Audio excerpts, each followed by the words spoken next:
अपनी ही समाज का कोई समृद्ध व्यक्ति किसी जरूरतमंद का पैसा हड़प ले और उसकी जब शक्ल देखो तो अपने आकुल व्याकुल परिणाम हो तो उन परिणामों को कैसे संभालें और उसे भी कोई पाप लगेगा क्या? देखो, किसी भी जरूरतमंद का पैसा, क्या किसी का भी पैसा, अपनी मुसीबत में अपनी ज़रूरतों पर यदि किसी ने हमारा सहयोग दिया है और उस पैसे को वापस नहीं लौटाना, समझ लेना वो एक भव तक नहीं 10-10 भवों तक भिखारी बनेगा और भीख भी नहीं मिलेगी। क्योंकि दूसरे व्यक्ति ने तुम्हें पैसा दिया है, किसी जरूरत में दिया होगा, किसी आवश्यकता के लिए दिया होगा, किसी ने सहयोग किया होगा, वैसा फोकट में तो दिया नहीं। आपको किसी ने पैसा दिया, आपने सहयोग के लिए लिया या आपने किसी कारण से दिया और उस पैसे को नहीं लौटा पाना, समझ लेना बहुत बड़ा पाप। बहुत, मैं तो कहता हूं कि यदि कर्जा किसी का लिया है जरूरतमंद का, तो अपनी मकान बेचकर, जायदाद बेचकर, स्वयं बिकना पड़े तो बिक जाओ, लेकिन किसी का कर्जा लेकर मत बिको, किसी की संपत्ति हड़प के मत बिको।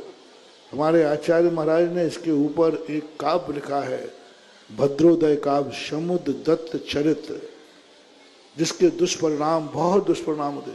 कैसे होते हैं? कई लोग कहते हैं महाराज जी हमारी गरीबी की कोई सीमा होती, हमें कितना मेहनत करते, कुछ भी करते, लेकिन फिर भी खाने के कुछ नहीं बंधु महानुभाव, पूर्व भाव में किसी ने, और कोई मेरी सहायता ही नहीं कर रहा।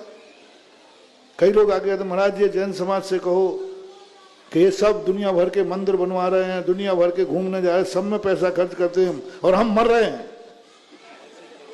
हम मर रहे हैं, हमें कुछ नहीं दे रहे। हमने कहा तुम मर नहीं रहे, तुम खुखार आतंकवादी हो, तुमने पूर्व भाव का किसी ने तुम्हें सहायता दी होगी और वो पैसा तुम डकार गए होगे, नहीं लौटाया होगा, उसका परिणाम है कि आज तुम्हारी तरफ कोई देख नहीं रहा है।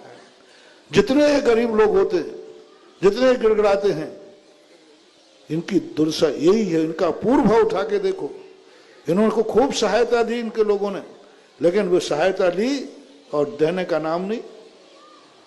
उसका दुष्परिणाम है कि आज लोगों के पास घूमने को पैसा है, मंदिर बनाने को पैसा है, दुनिया में खर्च करने को पैसा है, लेकिन उस गरीब को दान, गरीब की सहायता करने को पैसा नहीं है।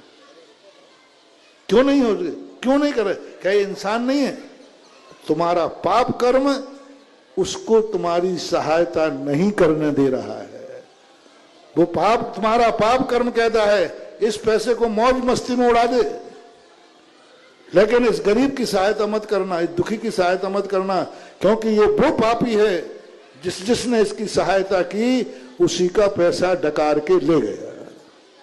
इसलिए मैं करुणा करके, दया करके कह रहा हूं, कभी भी कोई तुम्हें पैसा सहायता को देवे, जैसे बने, और उसमें अच्छे लोगों का, त्यागी वृत्तियों का, सज्जन लोगों का, रिश्तेदारों का, अपने लोगों का, जिन्होंने बड़ी दया करके तुम्हारी सहायता की हो, ऐसे लोगों का पैसा, बिकना भी पड़े तो बिक जाओ, दास बनना पड़े तो दास बन जाओ, सारी जायदाद बेचना पड़े तो रोड पे आ जाओ, लेकिन जिन्होंने सहयोग दिया है उनकी संपत्ति लौटाना ही चाहिए, अन्यथा तुम्हारी दुर्दशा को कोई आंसू पहुंचने वाला भी नहीं मिलेगा।